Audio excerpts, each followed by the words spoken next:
conventional spokes reflectors. Heavy, bulky plastic. They let you down when they get dirty and look like this. If you're looking for something better, meet Flector. Flector is a foil-based spokes reflector of a new generation. It combines zero-weight design with aerodynamic efficiency and high-grade reflection. Flector will literally start to glow when hit by headlights.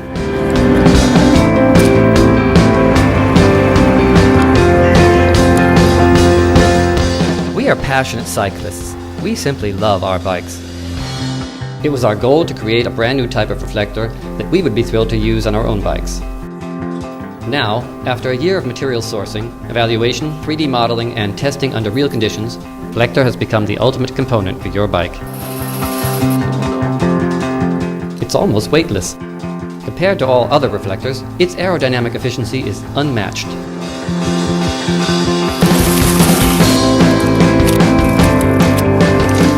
And, due to the high resilience of its composition, Flector is nearly indestructible.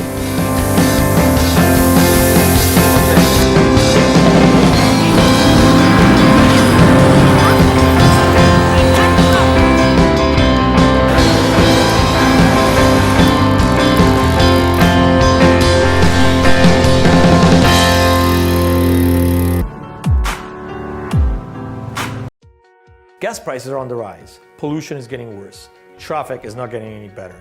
The solution to city driving is riding an e-bike. E-bikes are much more popular these days, and now people are using them as their main means of transportation. But they do have limitations. You only can ride them on paved roads, and you need to plug them in. We spent over 2 years developing this product. We wanted something different, something unique. We came up with the Beast.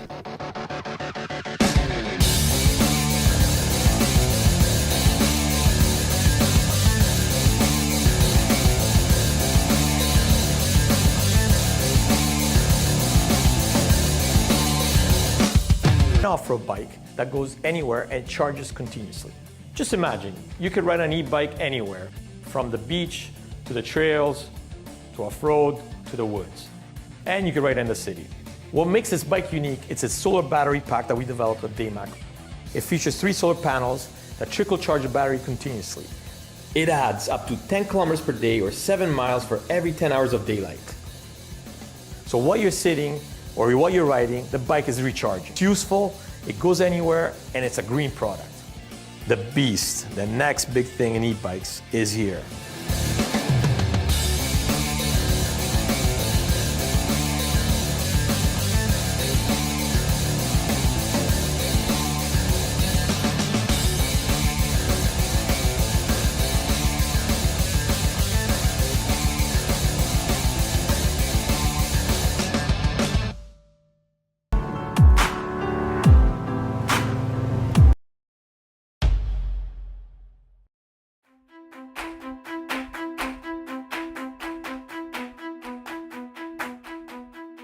Well, the name kind of just flowed. It was just a vintage electric. And that was before even I thought it was going to be a business. It was like, I want to build a vintage electric bike. And then bringing it around and getting people's interest and thinking I could actually build them for customers, deliver and make them as happy as I was when I first rode mine.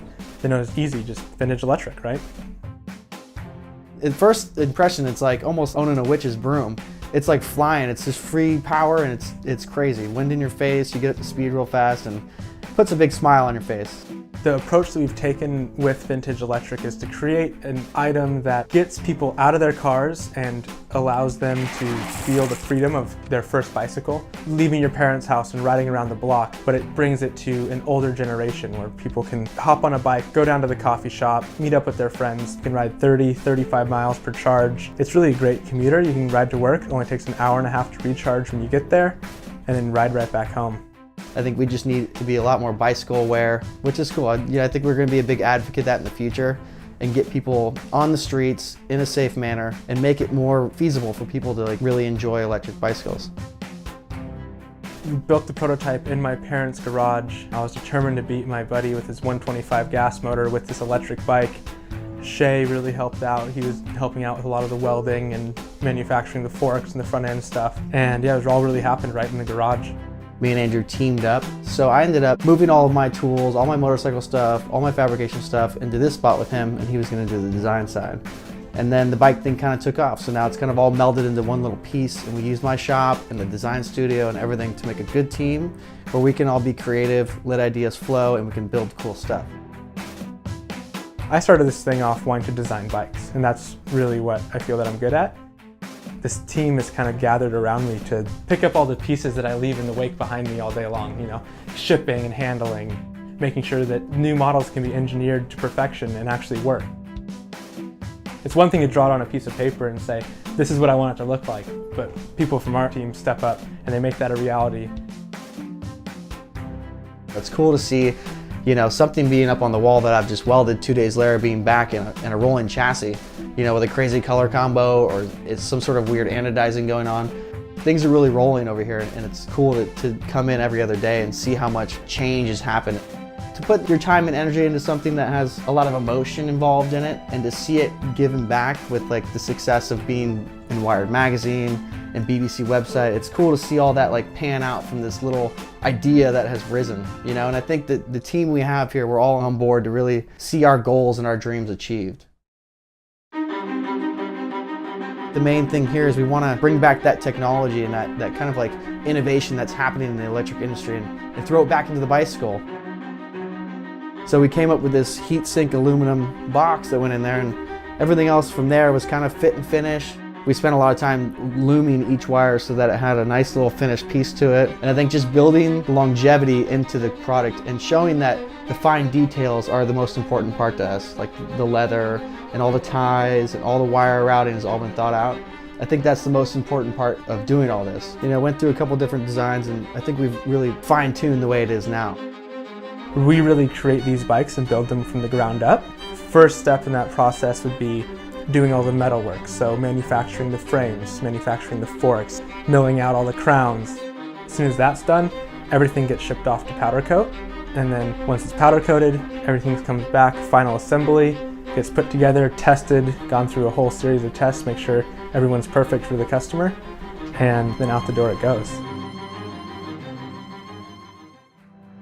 I think the coolest feeling of doing this whole vintage electric is dropping a bike off, and then when you hand it off, it's your baby, it's been in the shop, you've seen it, oh, this color is so great. Then you give it to the customer, they're happy, and that email you get 1 month or 2 months later of how happy they are and the way it's worked and the way it's changed their lives allowed them to go out and do more things.